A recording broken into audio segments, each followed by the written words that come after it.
غالب کاکا سلام علیکم. وعلیکم سلام. ستړی مشې وراره. قربان دي شم غالب کاکا څنګه داسې خفه ناسې خیرت خو به وي؟ وراره ګله خفه نه یم، البته په دې فکر کې یم چې څه وکم. نه داسې کومه خبره ده چې ته دومره فکرونه ورته کې؟ ولا وراره ګله د عمرې دپاره مې پیسې برابرې کړي دي، خو بیا هم ورته نشم تللی. ولې تللی نشې؟ پاسپورټ یا د ویزو کومه ستونزه ده که بله څه خبره ده؟ نه د پاسپورټ او د ویزې خبره نه ده، هغه اسانه ده. خبره دا ده چې د عمرې نه کله راشي د خیر و خیرات د تسبو د جاینمازونو هغه پیسې را سره نشته، د رسم و د رواج پیسې را سره نشته، نو مجبوري چې پاتې شو.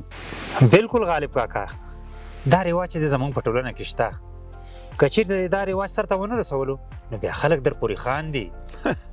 وراره ګله یوازې خندا نه ده، د مړیو ژوندي نه دې وباسي، ولا که د غم خوادۍ ته څوک بیا راوغواړي. بس څه وکړو غالب کاکا، دغو رواجونو نه مو خلاصی نشته، اخر به هم دا رواجونه دې سرته به رسوي، که دې ونه رسول بیا دې مړي نه هم پاتې ژوندي نه هم پاتې هېڅوک تا کره بیا نه راځي، خپل پردي ټول درنه لاس اخلي.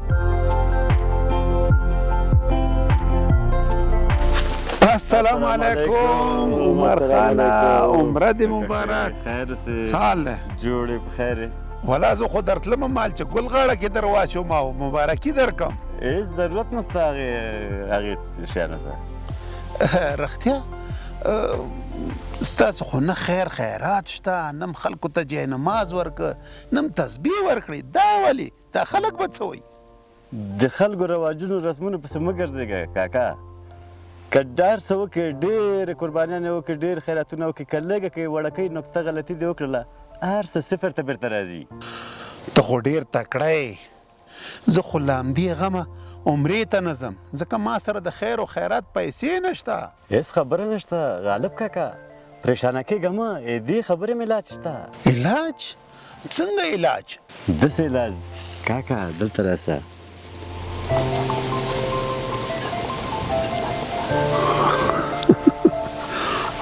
دا خو ډېر ښه کار وشو، د خدای په امان زه لاړم. خدمت نشته.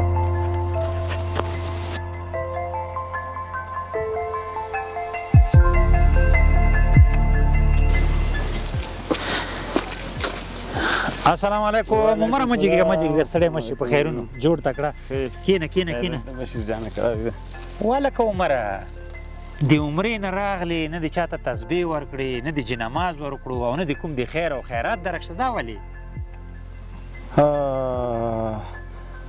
خبر داسې ده چې ما ویل دغه دا رواجونه د منځه لاړ شي، ما یې دې دپاره ونه کړه.